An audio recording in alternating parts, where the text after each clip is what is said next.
Lepo pozdravljene, spoštovane gledalke in gledalci. Našemu domačemu poslancu oziroma poslancu iz naših domačih logov, kot radi rečemo, je 9. januarja poteklo 3 leta, odkar deluje v Državnem zboru. Seveda nas zelo zanima, kakšne občutke oziroma kakšne izkušnje si je pridobil v teh 3 letih, sploh pa, kaj je naredil za naše lokalno okolje. Tako da z velikim veseljem danes v naši družbi pozdravljam Andreja Kosija. Pozdravljeni, Andrej. Ja, lep pozdrav. Pozdrav vam v studiu, seveda vsem gledalkam in gledalcem KTV Ormož. Čestitke ob 3. obletnici, ne? Ja, hvala. Res, 9. januarja je bil dan, ko sem pred 3 leti uradno začel z funkcijo poslanca. V tem času veliko izkušenj, veliko novih spoznanj, veliko je za mano nekega kilometrine, dela, besed, kajti vožnja Ljubljano in drugod po terenu je res ogromno pač tega v tej moji funkciji. Dejansko sem v teh 3 letih opravil 180.000 kilometrov, cirka nekje. Podal sem 502 poslanske vprašanji in pobudi, zdaj že več, ker je v tem času med snemanjem in pa 9. že nekaj bilo tudi dano. In pa bilo začenih okrog 608.000 nekaj takega besed. Vse to so uradni podatki po magnetogramu, koliko je bilo, ker pač vse seje se snemajo, razen tiste, ki so zaprte za javnost, ampak vse javne seje, ki so bile, ki se javnost lahko spremljala, je bilo začenih toliko besed. No, 3 leta se tako zdi recimo dolga doba, ne? Ampak recimo v vlogi poslanca pa najbrž kar hitro mine, ne? Se je dogajalo v tem času najbrž, ne? Ja, res zelo hitro mine, kajti urnik je zelo natrpan, vedno so neke aktivnosti, torej aktivnosti v Državnem zboru, aktivnosti tudi znotraj stranke, tudi sam sem zadolžen za delovanje odborov stranke v nekem našem območju, veliko pa tudi v Prekmurju, tako da se tudi veliko gibljem po tistih krajih. Potem določene prireditve, tako v domačem kraju, udeležba, kot tudi drugod po Sloveniji. In vedno je ta urnik, pripravljati se moraš tudi v pisarni ali pa doma, torej ko preučuješ zakon, ko preučuješ predloge, ko si v stiku z ljudmi, ko pač jih poslušaš, ko ti želijo torej podati svoje neke predloge ali pa težave, s katerimi pač jim lahko pomagaš. In je res čas mine, tako da včasih, ko gledam, da je bila kakšna seja, si mislim, je občutek, kot da je bilo to mogoče mesec dni nazaj, pol pa ugotoviš, da pa bo že to, ne vem, leta 23, 24. Verjetno boste še kandidirali, ne? Ja, še, torej sem evidentiran, trenutno še evidentiran kandidat za poslanca, torej znotraj našega volilnega okraja. Uradno še nisem na stranki potrjen, ampak sem evidentiran in ja, moja želja je, da še nadaljujem še naprej. No, verjetno bi potem kar nadaljevali dejansko svoje delo, svoje poslanstvo, svoje zamisli, ne? Seveda, zdaj seveda bo odvisno potem, kako bo nova vlada, ali bomo v opoziciji ali v koaliciji. Seveda si želim, da bi bili v koaliciji, takrat imaš seveda tudi večji vpliv, torej stranka, v kateri si, je dejansko na oblasti, torej imaš boljši stik z ministri, z državnimi sekretarji, z vlado, dejansko tistim, ki izvaja, torej izvršilno vejo oblasti, in lažje potem uveljavljaš neke svoje predloge in rešuješ težave. Tudi takrat oblast sprejema zakone, torej tudi lažje se sprejemajo ti predlogi, kajti trenutno kot opoziciji se moraš mnogo bolj boriti, da si dejansko slišan, tako da tudi velikokrat se zgodi, da določeni predlogi amandmajev ali pa naših zakonov ali pa sklici sej, ki so bili na določeno tematiko, bodisi izredne seje odbora ali plenarne zasedanja, sklepi, ki smo predlagali za izboljšanje tega stanja, niso bili sprejeti prav zato, ker je bilo dano iz opozicije, razen res določeni zakoni, ki so bili nujno potrebni takrat, ko so bile poplave in takrat, ko smo res skupaj reševali določene težave. Ampak vseeno, s svojim pozitivnim odnosom sem tudi med koalicijskimi organi oziroma osebami, tako z ministri kot z državnimi sekretarji, tudi s kolegi poslanci, postavil pozitiven stik. Tako da se tudi tu smo reševali nekatere težave, tudi na lokalnem nivoju, tako kot je bioplinarna Ormož in pa druge zadeve, tudi glede OPN-ja, ki ga Ormož sprejema, ali pa tudi vse ostalo. In dejansko pa res, tu pa moram reči, da pa je bilo tudi tu posluh da smo dobili se na sestanku, da so prisluhnili tem težavam, da so dali svoj prispevek k rešitvi, tako da tudi tu ni bila pa tako zelo tista drža, ja, vi ste pa zdaj, ne vem, opozicija desni, mi smo levi, ampak da se je prisluhnilo in da smo res delovali vsi skupaj v dobro, da se ta zadeva potem nekako reši. No, to je verjetno velikega pomena, ne, da se ravno sovražno ne gledate. Je seveda veliki pomen. Najbolje bi bilo za državo nasploh, da bi vsi skupaj sodelovali, da bi si prisluhnili, da bi prisluhnili vsem rešitvam. Zdaj trenutno to stanje, ki je, po mojem ni dobro, ne? Ker na eni strani imamo zdaj dva pola, torej levi, desni, ta opozicijska stran, ki je desna, na drugi strani leva in dejansko vedno, ko je ta ideološka predstava, ta boj tudi, če zdaj tudi kot pripadnik SDS-a, torej anti-Janša, da to ni v redu, kajti nenazadnje tudi na naši delu so ljudje, ki razumejo določeno problematiko in ki dajemo določene pozitivne predloge, pa prav zato, ker je iz napačne strani potem ni to sprejeto. Velikokrat se je tudi zgodilo, da smo mi dali nek sklep, ampak ta sklep ni bil sprejet, so pa dali potem podobnega z one strani, pa je bil sprejeto, ali pa potem naša seja, ki je potekala, sklepi niso bili sprejeti, so pa potem sklicali svojo sejo, pa so bili sprejeti podobni, ali pa tudi pri amandmajih, dva podobna amandmaja, naš ni bil sprejeti, pa bil pač njihov, toliko da je bilo javnost rečeno, mi smo pa to predlagali. No, na nek način pa tudi skozi te ugotovitve, kot pravite, ne, pa se vseeno torej vas poslušajo, ne?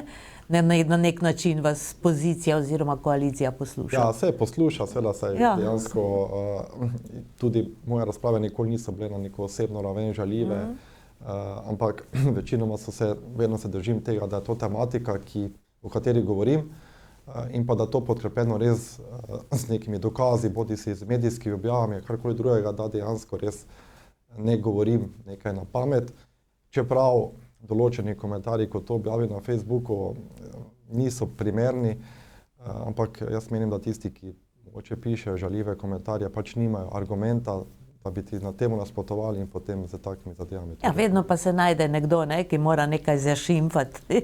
Seveda se tudi to je pozitivno, ja, tako da, je, ja. Pa tudi, če je kritika, lahko tudi kritika pozitivna, da lahko mogoče spremeniš svoje delo, kajti če je kritika res dobra, pozitivna, je potrebno to sprejeti in se potem tega zavedati, da potem teh napak dejansko pri svojem delu ne narediš. No, prej, ko ste govorili o natrpanem urniku, bi bilo prav, da poveste tudi, kar v nekaj odborih tudi delujete, ne? V katerih vse pravzaprav? Ja, zdaj najbolj delaven odbor, sem tudi član, eden od najbolj delavnih odborov je odbor za zadeve Evropske unije.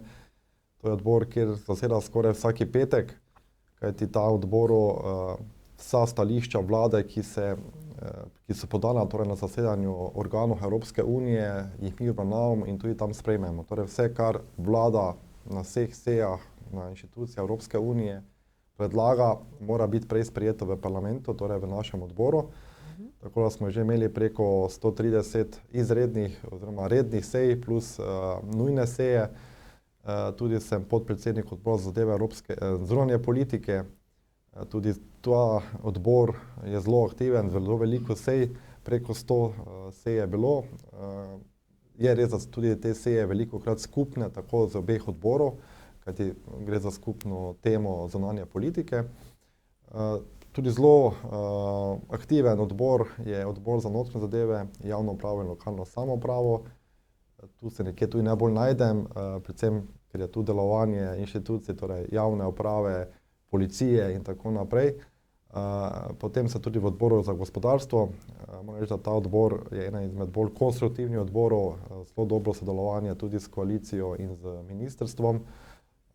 Tu so res zakoni skoraj da soglasno prejeti, tudi Ministrstvo za gospodarstvo, turizem in šport je eno izmed redkih ministrstev, kjer ob sprejemu novega zakona tudi pride k opoziciji, zakon predstavi in potem posluša naše predloge. In pa še v Komisiji za narodne manjšine v Sloveniji. Tako da to so ti odbori, kjer delujem. No, ta zadnja komisija je nekoliko manj aktivna, ker tu je tema, kjer ni potrebno veliko sej.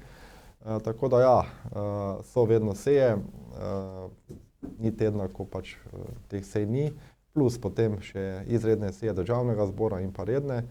No, zdaj v tem mandatu je zelo zanimivo, da je zelo veliko izrednih sej.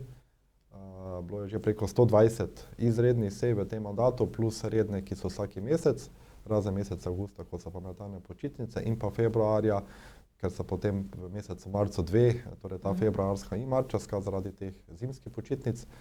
Tako da je veliko tudi sej in prav tu bi rad povedal, da te izredne seje je toliko tem, da skoraj, ko so pa redne seje, so zelo kratke, kajti že zakoni so bodi si sprejeti na izrednih sejah, je pa to res kršitev poslovnika, kajti da ti skličeš sejo izredno, ne vem, v četrtek ali pa petek, potem pa podelje že redna seja, je to dejansko, menim, da to ni pravilno in dejansko velikokrat prihaja do kršitev poslovnika, predvsem tudi v tem smislu, ker se veliko zakonov sprejema po nujnem postopku. Kajti po nujnem postopku se lahko sprejemajo zakoni samo v 3 zadevah. To je v primeru parlamentarnih nesreč ali pa vojne. Takrat, ko res potreba sprejeti neke zakone, ki da rešuješ to težavo.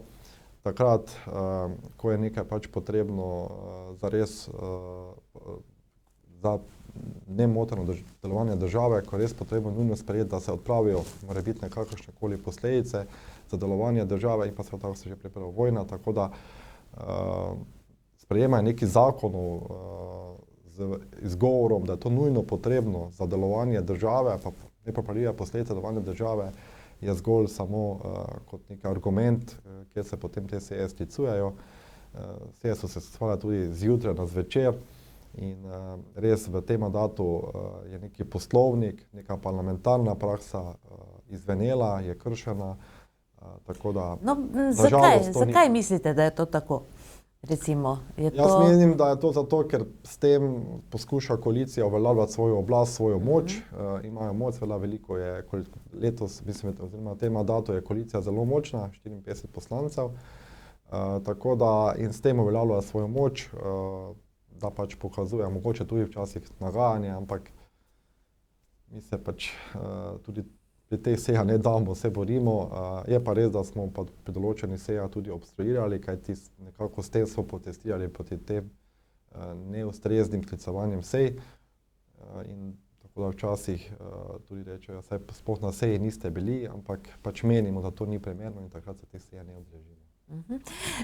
No, kdo pa pravzaprav nek odbor sestavlja? Recimo odbor za gospodarstvo konkretno, recimo tu ste in eni in drugi poslanci. Vse stranke, torej 5 parlamentarnih strank, predstavljajo torej odbor. Odbori so ponovadi 15-članski, ampak seveda koalicija ima več članov. Vem, ponovadi recimo en odbor Nova Slovenija enega, pa mi potem 4, ne. 4-5, tako da imamo potem 6-7 poslancev, ostalo pa ima potem dejansko koalicija, koalicijske stranke, tako da tudi na odboru potem, če ni večine, oziroma koalicija svojo večino doseže svoj cilj. No, to vsekakor. Kako pa potekajo te razprave znotraj odbora? Se kregate, recimo? Se da lažje, recimo, nekaj reševati?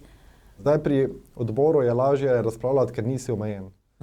Torej na parlamentarnem, ko je seja državnega zbora, si časovno omejen, kajti pač takrat ima stranka določen svoj čas in seveda večje število razpravljalcev te stranke, pač stranke, v kateri si, manjše imaš možnost, manj časa za razpravo.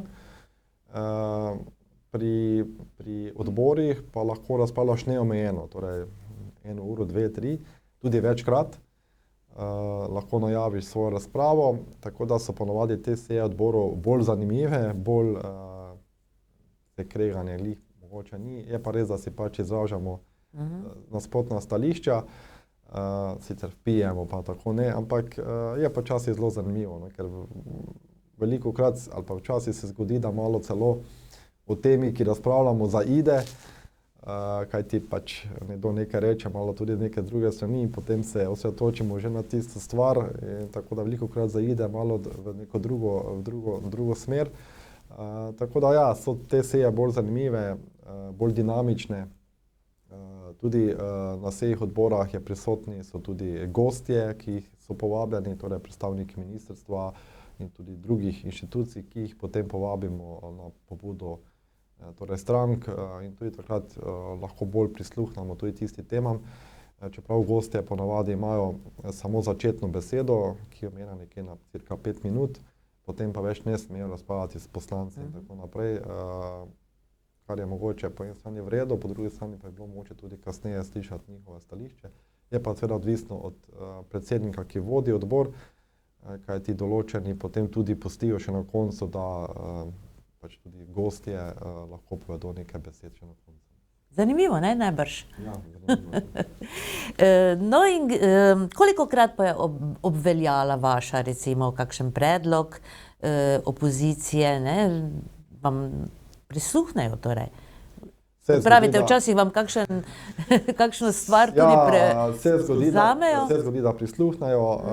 No, mogoče zanimivo, kar je bilo v preteklosti, je bila ta, ko so hoteli sprejeti uredbo o hrupu, ker sem potem, ko sem to zvedel, skupaj z Gasilsko zvezo Slovenije zagnali vik in krik in so potem sprejetje te uredbe zaustavili, tako da dejansko še naprej poteka veselica in tako naprej, brez težav. So tudi določeni amandmaji, kjer se prisluhne, ker vseeno so v redu, niso problematični tudi za njih in potem zlobiraš, da se dejansko to sprejme. No, mogoče najbolj zanimivo je bilo, pred nekaj meseci se je sprejemal nov zakon o javnem redu in miru. Na ta zakon sem osebno torej dal kar nekaj amandmajev in en amandma je bil pa sprejet, kar je pomembno za naš kraj, kajti v tem zakonu je en člen, kjer je navedeno, da je v času velikonočnih praznikov dovoljeno pokanje na velikonočno nedeljo in ponedeljek med 7 oziroma med 6 in 10 uro zvečer. Ker sem pač z teh krajev, ker vem, kako to poteka, sem takrat že na seji odbora dejal, to ni v redu, kajti v pojasnilu tega zakona o obrazložitvi je bilo navedeno, da je to v zakonu navedeno zato, da se ohrani običaj. Ampak vemo, da se pri nas poka tudi na veliki nočni petek in soboto. Zato sem dal amandma, da se razširi dovoljenost pokanja tudi na veliko nočni petek in soboto, seveda med 6 in 10 uro zvečer. Da ne bi bilo težav, da ne v praksi, da mogoče, ker v soboto se najbolj poka, ne bi kdo to motilo, prijavil policiji in potem bi bilo to prepovedano. Žal mi na odboru niso prisluhnili, vendar sem vztrajal, potem na plenarnem zasedanju dal še enkrat ta amandma. V sklopu razprav to pojasnjeval, tudi potem izven seje z poslanci koalicije o tem govoril in pojasnjeval, da glejte, takšen je običaj, namen tega zakona je, da ta običaj ohranimo in potem dajmo ga ohraniti takšen, kot dejansko se v praksi izvaja.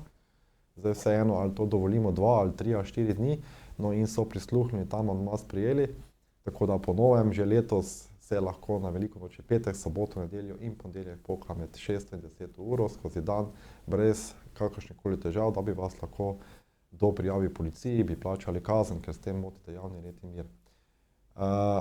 So pa mogoče, nažalost, niso bili sprejeta 2 pobudi oziroma amandmaja. Eden izmed tem je, da bi se klopotec kot del kulturne dediščine izvzel kot naprava, ki ne moti s svojim hrupom javnega reda in miru. S tem bi omogočili, da določene težave, ki so v praksi, kajti nekateri, ki se preselijo v naše kraje, ne razumejo te tradicije, pokličejo policijo zvečer, ker jih moti torej delovanje klopotca in potem mora lastnik ta klopotec zavreti. Žal temu predlogu, da bi se to izzelo, da bi lahko klopotec takrat, ko se postavi 15. avgusta do njegove odstranitve, torej deloval brez kakršnihkoli težav. Žal pač temu niso prisluhnili in pa niso prisluhnili tudi predlogu, ki pa se v praksi včasih pojavlja predvsem v urbanih delih naselij, da bi v urbanih delih naselij bilo prepovedana košnja trave in pa delo z multikultivatorji na vrtu, torej napravami, ki proizvajajo hrup v nedeljo in med državnimi prazniki. Podobno kot imajo v Avstriji, kajti v Avstriji je košnja trave v večjem delu države, ki tam pač po deželah ima nekoliko drugače, ampak generalno imajo torej dovoljeno košnjo trave med 7 uro in 12 in med 3 in 7 zvečer skozi teden in pa soboto med 7 in 12 uro, torej soboto popoldan, nedeljni prazniki je pa košnja trave v urbanih delih naselij prepovedana. To sem pač hotel prenesti tudi našo zakonodajo pri sprejemanju tega zakona, ampak tudi ta predlog nažalost ni bil sprejet. No in kakšno je sedaj stanje? Kdaj se lahko kosi? Stanje je odvisno od občinskih odlokov, občine potem lahko z svojimi odloki prepovedo košnje trave, ampak kako potem ta odlok v praksi izvajati, je pa nekoliko težje, kajti če imaš to zakonsko, potem tudi vemo vsi v državi, takšna so pravila v državi, zdaj pa res moraš potem brati občinski odlok, v katerega pač prideš živeti, ali živiš, ali ti to dovoljuje ali ne. Tako da bi bilo to boljša rešitev, če je to nekako zakonsko rešeno za celotno državo. No, ko tako gledamo seje, vsaj občasno, Državnega zbora, nam je kar toplo pri srcu, ko vi spregovorite kot naš domačin. Ja. Je to potrebno veliko truda, da sploh prideš do besede? Ja, hvala prvo za dober kompliment. Veliko truda, ja. Zdaj, kot poslanec je lahko zelo aktiven, lahko si pa zelo pasiven. Lahko pač samo sediš v dvorani, lahko pa se torej boriš temu, da pregovoriš, da razpravljaš, kajti dejansko to je naše delo. In je pa potrebno, seveda, kajti ko razpravljaš, se moraš pripraviti na to temo, o čem boš govoriti, torej preučiš zakon, prebereš komentarje na ta zakon, so gradivo, ki pač s to zakonsko pride, torej bodi si mnenje Zakonodajno-pravne službe, mnenja vseh ostalih pripomb, ki potem pridajo v sklopu tega sprejemanja zakona, raznih inštitucij, mnenja Državnega sveta, vseh, ki pač karkoli pošilja, in potem sestavi svojo sliko, ali je to pozitivno ali negativno, kje so slabosti, kje vidiš pozitivno, in potem seveda o tem razpravljaš. Zraven tega pa moraš biti tudi aktiven, kajti ko ti nekdo potem razpravlja nazaj, ti negira tvoje izjave, da potem lahko ponovno argumentiraš nazaj, tako da potem med samo razpravo ostalih kolegov moraš dobro poslušati, kaj govorijo, in seveda potem vedno si aktiven na računalniku, na telefonu, iščeš informacije, da potem z podatki, ki jih imaš, potem lahko pariraš nazaj z svojimi razpravami, z replikami, tako da je potrebno kar nekaj truda vlagati, da lahko kvalitetno razpravljaš. No pa v vsakem primeru moraš biti 100% prisoten in dobro poslušati, kaj drugi povedo. To je res. Zdaj velikokrat tudi, ko objavim nekaj na Facebooku ali pa ostalih družbenih omrežjih, ja, saj vas nikoli ni v dvorani. Res je, nikoli nismo vsi poslanci, razen na začetku, ko je glasovanje, ali pa ko res na koncu, ko je glasovanje, pa začetku, ko je sprejema dnevni red, ali pa ko je res neka taka seja, smo prisotni, potem pa se poslanci umaknemo v svoje pisarne, kjer je prižgan televizor, se razprave posluša in potem lahko tam imaš računalnik, delaš, iščeš gradiva, si potem printaš za določene zadeve, kajti v sami dvorani zelo težko tam printaš, si na računalniku lahko delaš, ampak tam pač imaš svoje okolje, ki lahko delaš, in potem, ko si na vrsti, greš v dvorano in razpravljaš, ali pa ko je ta tema, seveda ne moreš pa biti pri vseh zakonih aktiven, ker ti vse področja ne poznaš, in zato je tudi ponovadi, da so prisotni člani tega odbora in poslanci, ki so se predhodno prijavili, da bodo razpravljali na sami seji, torej takrat, ko je ta tema na dnevnem redu. No, aktivni ste bili tudi pri socialnih podporah. Kakšno je vaše mnenje o tem? Ja, jaz se opozarjam na to, da je veliko zlorab socialnih podpor. Bilo je to veliko sedaj za to romsko problematiko, kajti to je pravzaprav odbor za notranje zadeve, od katerega spada ta tematika. Bili smo tudi na terenu v romskih naseljih, torej v Žaberku, Dolenovem Griču, na Kočevjem. Ampak dejansko veliko je zlorab, kajti da nekdo sprejema socialno podporo več let, je po mojem nesprejemljivo. Torej, socialna podpora je dobrodošla, so situacije, izgubiš službo, res si v situaciji, ko ne najdeš zaposlitve ali nekaj kakšne zadeve, kjer res potrebuješ socialno podporo, je upravičena, seveda vsekakor je to potrebno, da nekdo to dobi, vendar je potrebno biti pa aktiven potem, da si aktiven, da iščeš zaposlitve, da delaš. Trenutno imamo zelo veliko težav z kadri, pomanjkanjem kadrov, tudi rekordno visoko, pravzaprav tega tudi visoko zaposlenost, torej zelo nizko brezposelnost, ker dejansko se dela. in danes, vsaj po mojem mnenju, ni tako zelo težko najti zaposlitve.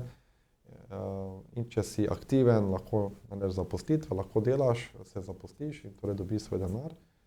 Ne pa, da potem živiš od socialne podpore več let, si delovno zmožen, ampak potem ampak nočeš delati, ker ti je za podporo v redu, kajti ko dobiš podporo, se tudi vse ostali stroški znižajo, torej nekateri potem ne plačujejo vrtcev drugega, kar nekdo, ki pa dela z minimalno plačo, mora plačati.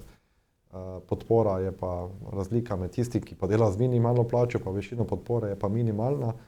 In zato nekateri izračuni celo kažejo, da določene družine, ki z podporo živijo bolje kot tisti, ki delajo v službi, torej ki morajo vsako jutro vstati, biti 8 ur ali več v službi, aktivno delati, potem še po službi skrbeti za družino in vse ostalo, tudi plačevati vse torej vrtce, karkoli je pač potrebno, medtem ko pa tisti, ki pa ne dela, ki zlorablja, ki živi od države, torej od tisti, ki delajo, pa potem ni potrebno in to je nesprejemljivo in bi tu morali narediti neki red. Ne zato, da bi se to ukinilo, kajti ja, tisti, ki si to zasluži, mora biti podpora takšna, da lahko torej preživi, ampak če nisi aktiven, če se vidi, da ne iščeš delo, da dejansko prihaja do zlorab, je pa potrebno to ukiniti. Veliko tega je tudi v romskih skupnosti. Ugotovili so, da se od tega da dobro živeti, torej ne hodijo v službe, imajo velike družine, velike otroške dodatkov, otroci ne hodijo v šolo ali so tudi nekako niso primerno oblečeni, nehigienski, ampak če dobiš ti torej otroški dodatek, se torej vidi, da otroški dodatek ne gre za otroka in tudi v tem primeru bi se potem moralo ukrepati in se nekako to dati v neki drugi luči. Torej, dela je veliko, razmišljanje veliko. Kaj bi si vi želeli, recimo? Oziroma, naj vas še najprej vprašam, kaj pa je najbolj problematično v naši državi, po vašem mnenju? V naši državi je problematično, prvo je problematično trenutno vladanje. Res, čeprav sem v opoziciji, res mora biti kritično, kajti ko ima država rekordno visoko zaposlenost, kot je nesprejemljivo, da pa imamo vedno večji primanjkljaj v državnem proračunu. Torej, ko imaš ti največji prihode v blagajno, potem bi morala biti blagajna plus, ne pa minus. Mi bomo imeli torej 2026-2027 načrtovano torej 2,2 milijarde primanjkljaja. Ob tem, da so kazalci gospodarski niso tako dobri, kot je bila napoved, torej so slabši, ni tako, kot se govori na področju gospodarstva. Neprimerno je to, da imamo takšno davčno politiko, da se davčna politika spreminja iz dneva v dan, velike bremenitve plač gospodarstva, kajti gospodarstvo je steber, ki drži državo pokonci in bi bilo primerno, torej, da je bremenitev plač manjša, da dejansko tistemu, ki dela, ostane več v žepu, da seveda če imaš več v žepu, tudi več trošiš in tudi na podlagi tega lahko dobi država nazaj preko DDV-ja in drugih dajatev denar v svojo blagajno. Torej ta politika je neprimerna. Tudi to, kar se izvaja neki boj proti gospodarstvenikom, da so pa zdaj tisti gospodarstveniki, predvsem direktorji, menedžerji pa ljudje, ki imajo visoke plače in tako dalje. Se ne strinjam s tem, ja, menedžer ima res visoke plače, ampak tudi plača za to primerna, ker ima visoko izobrazbo, ker tudi se mora veliko truditi, veliko delati za to, da lahko podjetje dobro posluje, iskati trge, inovacije in tako naprej. Tudi, da smo lahko konkurenčni v današnjem času, potrebujemo visoki kader, veliko inovacij in ta kader je potrebno dobro plačati, ker če ga ne plačaš, je vedno nekdo išče, lahko gre bodisi v tujino, nekam drugam. In zato bi morala biti politika taka, da lahko tudi ta kader dobro plačamo ob čim manjši obremenitvi. Kajte vemo, če je plača nekoliko večja, so že prispevki polovico od bruto plače, polovico bruto plače dobi samo neto, ne več. Neustrezna kmetijska politika, ki je tu na nivoju Evropske unije, kajti kmetje niso ljudje, ki uničujejo naravo, ki so neustrezno ravnajo z živalmi, kajti dejansko živali živijo. ampak so dejansko ljudje, kmetje so ljudje, ki pridno delajo, ki nas osamoskrbujejo, torej imamo hrano, pridelujejo nam hrano, tudi skrbijo za izgled krajine, da identiteto krajini, da to treba to pomagati. Mi pa smo sprejemali zakon o zaščiti živali, kjer potem jih obravnavamo kot neke vrste kriminalce, ki grdo ravnajo z živalmi. Velika moč nevladnih organizacij, ampak tisti nevladni organizaciji, ki delujejo za to, da iščejo, preučujejo spole, iščejo vodo po Afriki in tako naprej, dobivajo pa milijone. In ko nekdo reče zoper nevladne organizaciji neko kritično besedo, takoj vključijo, ja, si proti gasilcem, si proti Rdečemu križu. Ne, gasilci, Rdeči križ in pa druge humanitarne organizacije, so organizacije, ki delajo v dobro družbe. Je pa res veliko nevladne organizacije tudi v Sloveniji, ki pa dejansko dobijo ogromno denarja, ampak s tem ne ustvarjajo za družbo nič pozitivnega. Torej naredijo le neke študije, vemo, da spola so lahko samo dva, se preučuje različne aktivnosti, ki jih vidimo, ampak zato dobijo mnogo več denarja kot gasilci, kajti gasilci od države ne dobijo skoraj da nič, razen tiste sofinancerska sredstva pri nabavi opreme, vse ostalo financira občina. So tudi nekatere družbene težave, tudi mogoče plačilo vrtca bi morala sprejeti, vrtcev bi morala torej sprejeti država, torej plače zaposlenim bi morala dati država, ne občina. Tudi neustrezna zunanja politika, ki se izvaja, veliko je teh ideoloških tem,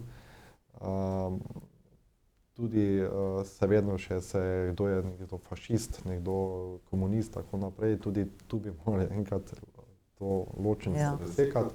Predvsem pa to vračanje nazaj v čase komunizma, kajti vemo, da smo se leta 1991 osamosvojili prav zato, da smo iz nekega sistema išli. Mi pa sedaj znova vodilni politiki se slikajo z ljudmi v partizanskih oblekah, s peterokrako, z jugoslovansko zastavo. Mi smo dejansko iz te države išli, častimo diktatora Tita in tako naprej. Ja, je del zgodovine, se strinjam, pa to je za muzej, ne pa na neko plano. In če smo torej išli iz neke države, iz nekega sistema, ker nismo bili tam zadovoljni, ker smo hoteli imeti neki novi sistem, torej demokracijo, potem dajmo to tako živeti. Ukinili so recimo muzej osamosvojitve kot pomemben del neke identitete novega naroda, nove države. To je neprimerno, torej mi bi morali dajati več narodne zavesti, bolj zavedati tudi mladim, da je pomembno, da smo kot majhna država uspeli, smo del Zveze NATO, Evropske unije, Združenih narodov, smo v šengenskem sistemu, imamo evro, torej smo dosegli res vse, kar je pač potrebno, da lahko država dela kot vse ostale zahodne države.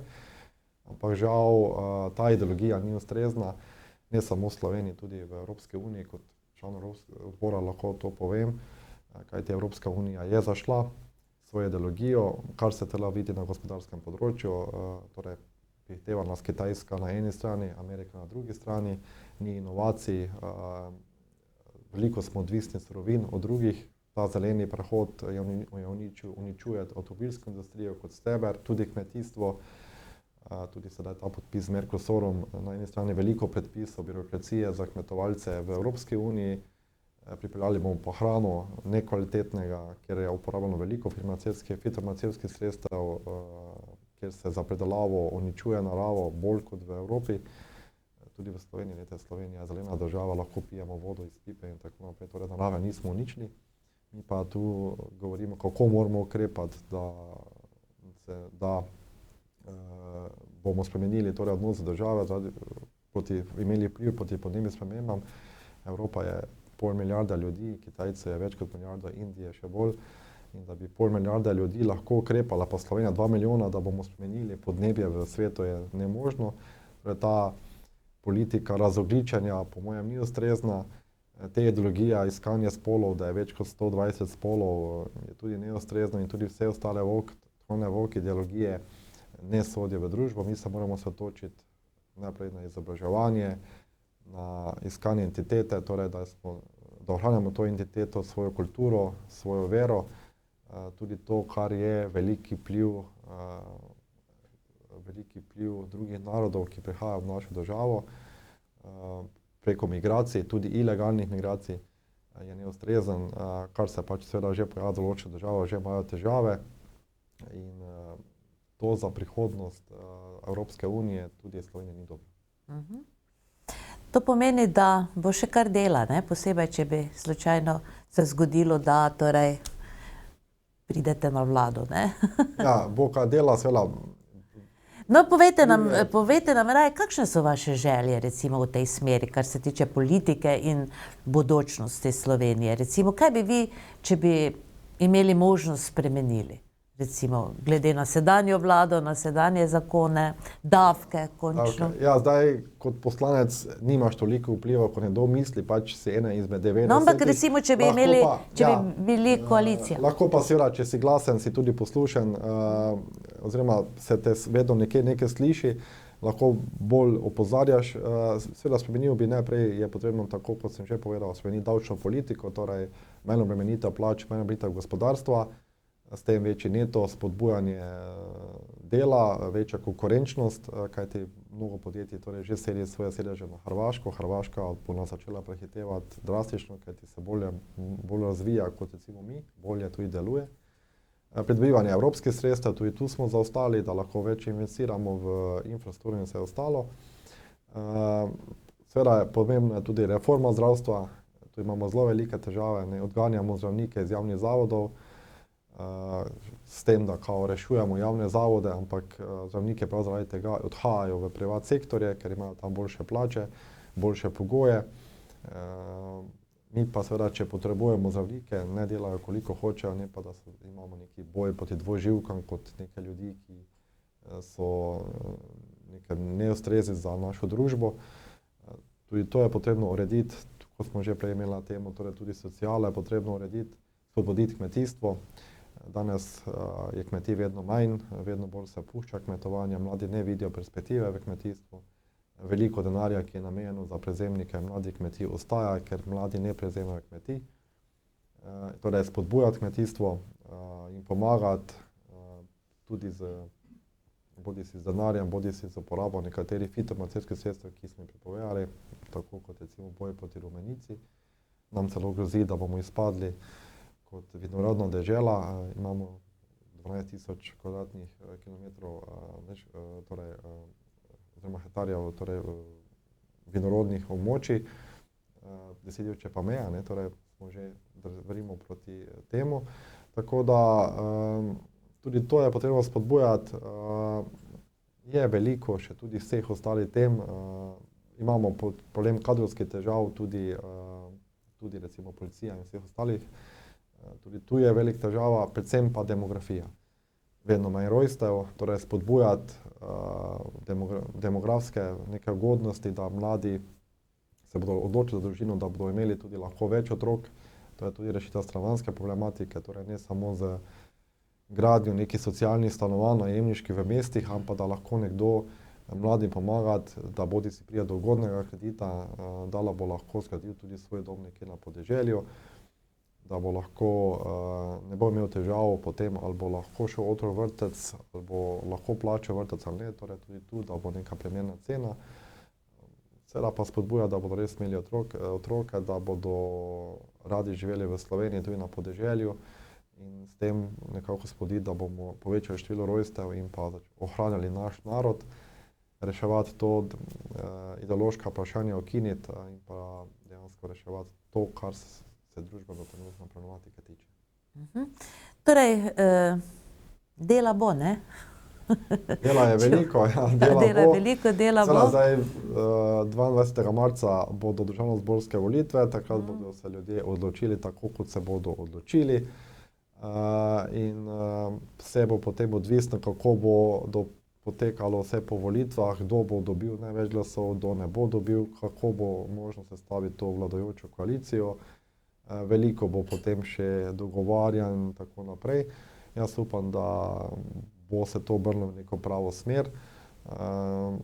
Seveda pa pač ljudje so tisti, ki imajo na demokratičen način možnost se odločiti, se bodo odločili, dali bodo svoj glas tistemu, ki zaupajo.